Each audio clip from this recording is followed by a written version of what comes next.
Hello, everyone. Welcome to our online video series, Reading Hope in Trying Times. Our guest today is our friend Toussaint Ulysse. Toussaint graduated from Messiah College in 2008 with a double major in French and communications. A significant part of his bachelor's degree was spent in studying Les Beaux-Arts, photography, and political science at Institut d'études politiques de Strasbourg and Marc Bloch University.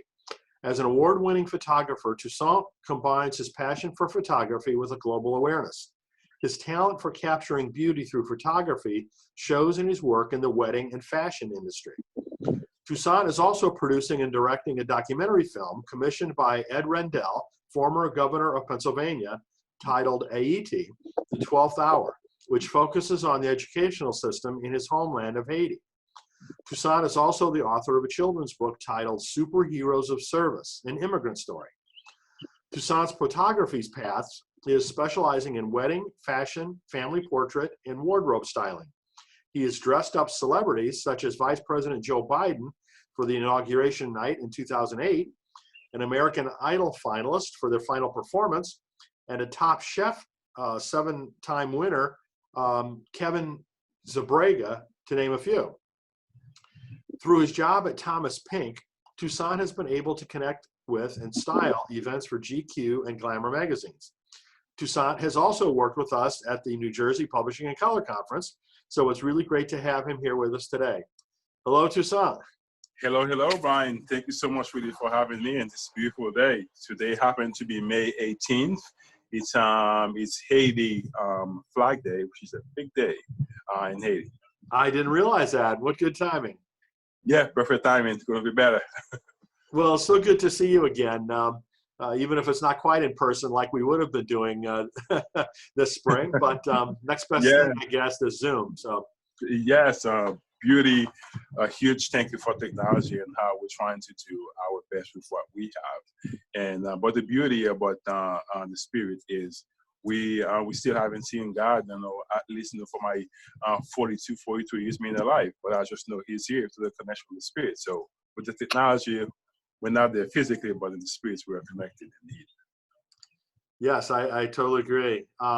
Maybe you can just talk about how you've seen the impact of the health crisis and just how you reflected on it. It's in so many ways.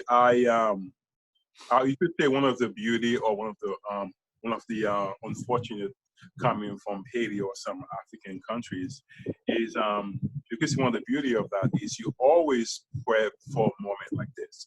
So the way that your mind works is always trying to be proactive. So we always know there's this quote in Haiti is prevention is the best medicine.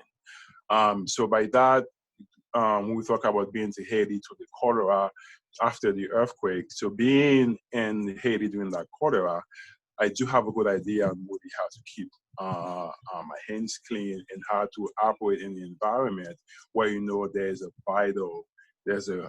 is a deadly virus in you roaming around you. But how do you really navigate inside that? So, give an example. I remember one of my friends, Christopher Kolb, who went to Temple University, and while we're down there, and we drove all the way to the Northwest. And Chris came out to me that night. Chris said, "Man, I think I have a diarrhea." Let me tell you, Brian, my entire body, boom, shut down. He said, "I have a diarrhea." And where we are, there is not a hospital nearby. So if this kid get that cholera on me, and the strongest will last 3 days with the cholera. The strongest. Wow. You go to your body in a matter of 3-4 days, you're dead because it's taking so much liquid out of your body, and that wouldn't make it forces. When he said that to me, apparently what happened was because we were changing course from the United States to Haiti on the same coast, but the food he was eating was different in his gut, having different reactions. So it happened to normal diarrhea. But that moment, I remember really how it really shocked me. I said, I don't want anything to happen to him. So as you really navigated this virus, you having that moment I was really reflect to me to say, hey, I need to do anything I can do in my power to make sure I'm staying safe. I'm keeping my mom safe. I'm keeping my grandma safe. So it's been it's been a very tough because it's a new ground. It's a new land for all of us. The color is different. This one is airborne. It's very, very, very different. You cannot see that virus. And you just know it's just really warming around you. So you just have to take all the precautions. So as far as keeping my distance, as far as washing my hands, as far as really being active, there's a process when if I'm buying fast food when you come to the house, how I do that process of keeping my shoes, after house, clothes that I would get in the house, how we would clean that. So it could probably mean maybe some of the background you have in global health and also really coming from Haiti. So those things is that beauty that it brings for you is what can you do to remain proactive in the midst of that virus. So you're doing everything that you're supposed to do. Indeed, keeping your faith high, continue to pray God to send his angel around you to keep you safe in that environment. You're also playing the signs that you know. You're also using your common sense. So we're using those the mask when I would leave the house, because again, I live with my mom and my grandma, especially she was sick, but through COVID, so I'm the one really keeping everything floating for them really in the inside, because one of us has to be at home with them. So you really have to take extra precautions, as you really try to navigate everything. So it's been a challenge for the most part, but I'm seeing more positive piece for me. It's the photography, a lot of it's still on the outside, but as the writing part is really push you to be more creative.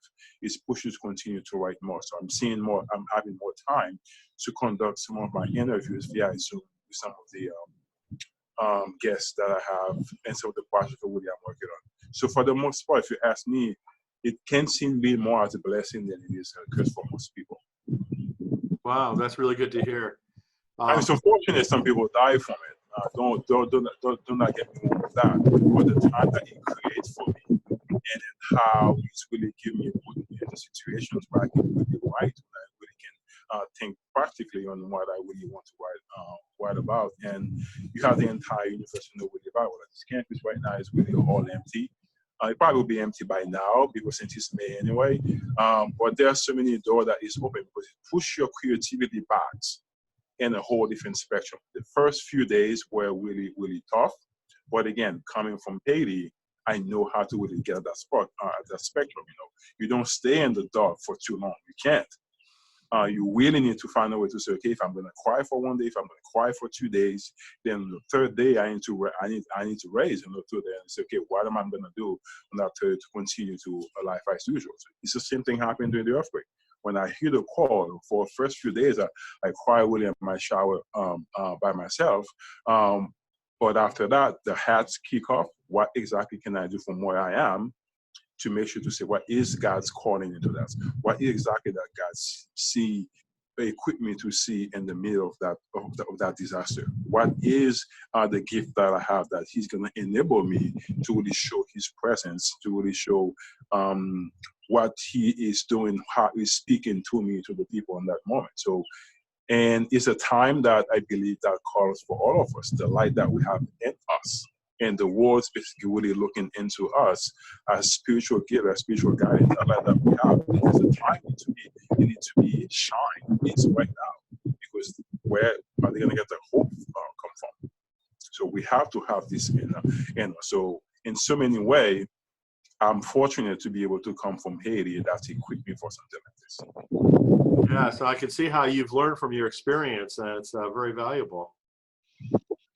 So you typically work at a lot of different events, and I assume that many of those events have been canceled or postponed. Is that true? That's the case. Everything got canceled. The last one that happened, which was supposed to be a wedding in Seattle. As you and I know, Seattle was the epicenter.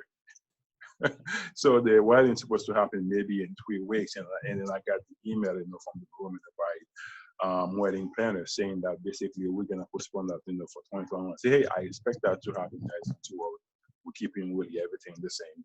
Yeah, but all the event that you are talking about, They are being canceled. But in the same token, we know there are some events happening right now. There is something that's happening in your home right now, in your backyard right now. I cannot show up into your home, but there's something that you're doing with your family in your backyard. There's something you're doing with your family in your driveway.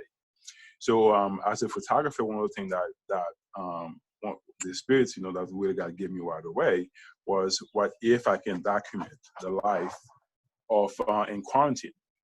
So I started this mini series called Life in Quarantine and then Be Present mini series. And the purpose of this series was to document your life in quarantine at home. What is that reflections? So we do small little blur of interviews with them from a distance. And we'll also ask them how they remain present in where they are right now in the midst of that quarantine. Is the quarantine going to define you? Or are you going to take that moment to define how you want it to be? So we see those being very successful when people react to them. And we ask them to share this story with us on social media. What is that reflection? What are you learning from this? And it's irked that your daughter's graduation got canceled. But what is the message you think that the universe is sharing with you? And I think for you as an American, definitely, God's telling you to slow down. God's definitely telling you that to really appreciate what's already in your hand. And I think God is telling you as an American is you need to live in the present more. You focus too much on that future and the things you really accomplish. Telling me, no, I give you so much. You keep looking for more, but you're not really showing that appreciation for what I already give you, which is going to equip you for that future. So we're doing the conversation with them, and will push me to be creative and really outside that box. So I still interact with them from a distance. With the beauty of photography, you have the lens. I could be sitting miles away. I can still photograph you. But my state, my county, Montgomery County, was a red zone. We're still a red zone from our government. So you still have to keep those distance. So when I show up to their homes, I'm in their property. That's a different spectrum right now. We're creating a different story on how they manage into this piece, because whatever the medium you have, there's a sense of hope we can provide. You need to look what is that sample of hope. You need to look what is that source of inspiration, because as you know, in French, like we say, il n'y a pas de ce métier, il y a que de ce genre. There's no stupid profession. There are only stupid people. So in the place that you're in, how are you really utilizing the gift, the time that you have to speak to the moment that you're in? The moment that you're in is really looking for a leader. So that's one thing as events of women can do. And we don't charge for those things. Remember that too. It's not a place, a time you charge for people for the service you offer. You're trying to bring a sense of smile or hope to their life. We don't charge for anything like that. This is something we have to offer. We can give that to you in that 50-mile radius. We're gonna bring a smile to your face. People have been very accepted to it. So we've been very creative on that concept. And then you're meeting them again, you're meeting new people, you're sharing new stories, and then you see I see a different reaction on how they really act. And most people actually is coping really well through it. Some of the younger kids has a bigger challenge, but the mom and the dad, they are coping to it. And everyone's beers are really coming out. I don't know where birds coming out of their beers, because we've been home for so long. But as a whole, yeah, I think it's been good. So what other kinds of things can you suggest to help people through this time that we're going through? Yeah, I think a couple of things we already talked about that, we already mentioned that is find a very good way to tackle something that probably gonna make you feel a little comfortable. So it could be a new skill. Right now I'm trying to spend a lot of time really doing video editing. I'm really trying to push myself to go out of that box. And there's something I hear that my county is looking for COVID, I think, trackers. So basically you can really track people. That's something I'm interested in right now. And I'm making contact already. How can I become really an advocate for that? And there was a group of Black doctors who've been doing free testing in my community. I'm pushing myself outside of really my comfort zone to really learn new things. So if that sense means is cooking that you will love to learn more, it could be some of the skill that your kids has or your family has. And say, why don't we trade skill for a second? Take me to your day. when you go to work, you know exactly what you do and what some of the skills that you use. So I think really looking at what we have, looking at some of the books that we have power we haven't really read yet. They're really on those pieces to read them. We can read them. Now I was going to my photography book from college. I said, oh my God, am I getting better or am I getting worse? Some of the project was so mind blowing that I was able to participate in. So I'm visiting some of my past. I'm revisiting some of the pictures album. I'm really visiting some of the stories that I really shared with my sister, with my family. We're visiting those moments. So I think as we are really utilizing the phone that you have in your hands, is a very powerful tool to making more phone calls instead of really text. As much we really do the Zoom, we get to a point we can feel like we're getting tired of that Zoom concept, but the concept of really hearing my voice again, hear your voice again. We're doing more of that. So I think as you're at home, pick that phone up, have a list of how many people you want to call. If you're gonna go back to high school, if you're gonna go back to your work. And I think it's a good time to reunite, Brian. It's a good time to reunite. Did you have a beef with someone back all the way in high school or at work? Now it's a good time to really pick up that phone and call, because that person might not make it to COVID. You might not make it to COVID. I might not make it to COVID. But they didn't, it's the call they didn't expect from you. It's that email they didn't expect from you. It's that text they didn't expect from you. You would go in above and beyond to say, hey, let's reflect on the thing that's really connect us, you know? And I think so it's that great moment, because again, as us Americans, we're not very good at being really take responsibility. You know, it's really never out. Or maybe if we change our spectrum and say, hey, I'm gonna take this, I'm doing this because that question was my fault or not. Well, I want to be the bigger person. I'm gonna take that step and I'm gonna make that call, and I'm putting that flag really on the ground right now. It's not about who's right and who's wrong, but I'm really starting as a new day, as a fresh day, and I'm really hoping that they encourage you to basically do the same. And I think a different light gonna happen inside that house. You know, a different light gonna really happen inside of you if you can really reunite some of this, because our friendship, our relationship, is really the best that we have. How I make you feel, how you make me feel, is the most important thing that there is in this universe. The reason why we love Jesus so much is how Jesus, is how Christ, is how the gospel makes us feel. And I think that's the biggest power that we have. You have that control to really pick up that phone to say, let's connect where we are, where we started, where we have. And I think that sense of forgiveness, we can look at it from the very different spectrum as we are home right now. We have the time in our hands. We might not have that time. And for the kids, I think that are really graduating. I mean, for the parents, it's expected, for the kids to really overreact. They don't know that ground that they're in right now. And I read the article about that too, that talk about that. They're gonna really act very differently, really. Don't really take that stress too much on yourself. Knowing that they're trying to make sense of it while they're trying to make sense of it. I have a rules where basically a 24-hour clock. If I have a beef with one of my siblings, so I would not sleep on it. I literally will not sleep on it. I'll make sure that I come forward to say, hey, if I hurt you by saying this, by doing that, really, I'm really asking you, for forgiveness. And when you do that too, they don't have to forgive you, but you have the peace of mind. You ask for it and you move on. You don't have to wait for that confirmation, because sometimes it might not come, but you play your part. It's really, really up to them to play their parts. But so that's one philosophy I always have coming from Haiti. If I will hurt someone, basically, I know I will hurt someone. I will take the first and make sure I don't sleep on it. So that way I don't have to remember how tomorrow. Tomorrow's going to be that.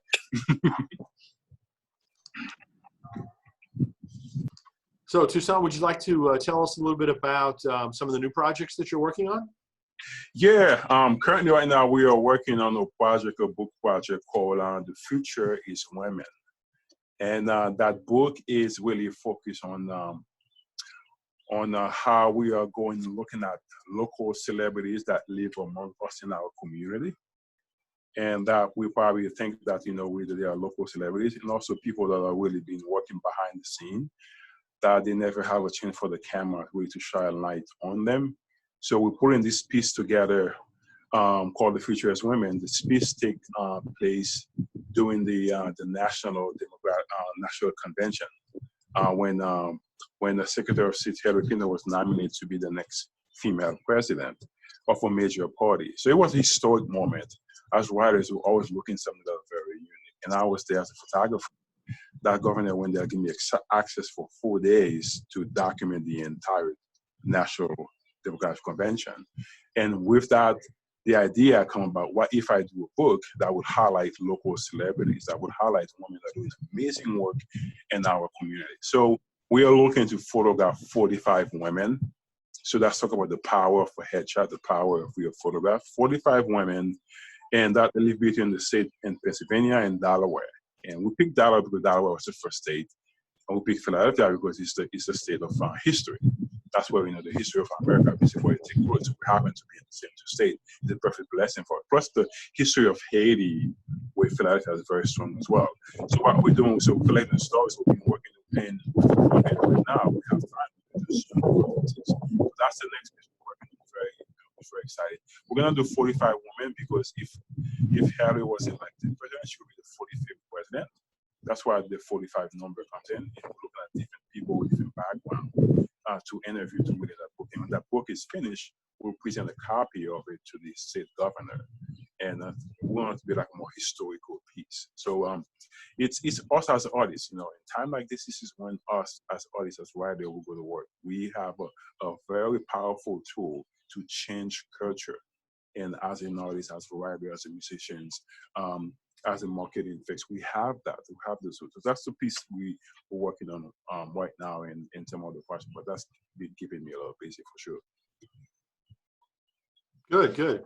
So you also mentioned, because this is being May 18th, you'd like to read a portion of your book? Yeah, today is May 18th. It's basically a big day in the history of Haiti. And as you know, we were the only nation in the world that was really a slave country that were overthrown the masters and then became our own country. This is the only place in the universe. There are other places that been involved before, but this is the only universe where they take over the country and that place and create our own country for our own language.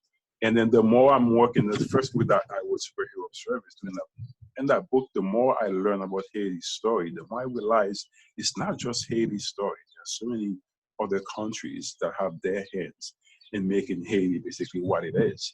There are a lot of people who really. So I'm going to see if I can really read a piece for you here, Brian. I'm going to read the dedication of the book for you. This book is dedicated to all the family who lost their life during the January 12, 2010 earthquake in Haiti. It is dedicated to all those who went and served. It is dedicated to all the immigrants currently looking for a home. It is dedicated to those who have been bullied. It is dedicated to all the Haitian founding fathers, the women and the children who stood up and fought during the Haitian Revolution. It is dedicated to all those who still struggle to understand the profound, undeniable existence of human rights and the need for social justice. It is dedicated to the African communities who have been denied service because of how they look. It is dedicated to those who put their lives on hold to serve others even when the cameras are off. It is dedicated to the art community, to the environment, and to those who are searching for spiritual guidance. It is dedicated to the ocean, a clean ocean, and all the brave scientists, the true vanguards of fresh knowledge and innovation. It is dedicated to all the single moms and women out there. It is dedicated to all the juvenile doing time because of lack of resources and funding. It is dedicated to all the teachers working hard without resources. It is dedicated in a special way to the Polish people and army for refusing to resist Napoleon's effort to restore slavery during the Haitian Revolution. A significant Polish population can still be found in Casal, Fond-de-Blanc, Haiti. To the Polish people, this is your story. This is your book as well. Lastly, I would just want to encourage all of you to find your dreams and passion. Thank you, Brian. That's really beautiful. Thank you so much, Toussaint. It was really great to be able to talk with you again, and I'm glad that you and your family are doing well through all of this, and wish you the best going forward. Thank you for all you do. I thank you for taking the time of your life to really invest into our life, to invest in our community. I thank you, for finding a way that you really can connect the gift, the time that you have to make our world a better place. You're doing that by really creating, bringing people together, even when we're not connected. You find a way to continue to really keep that conversations. And I think this is a very strong gift that God put in you, that you use that vessel in a very good way to make our life better. For that, we're always going to be grateful to you. And what you're doing is very significant for our health and for our spiritual life as well. Well, thank you so much, Toussaint. I really appreciate it. And hopefully before we know it, we will be able to be back together again in person. All right. Many thanks, many blessings. Take care. Cheers.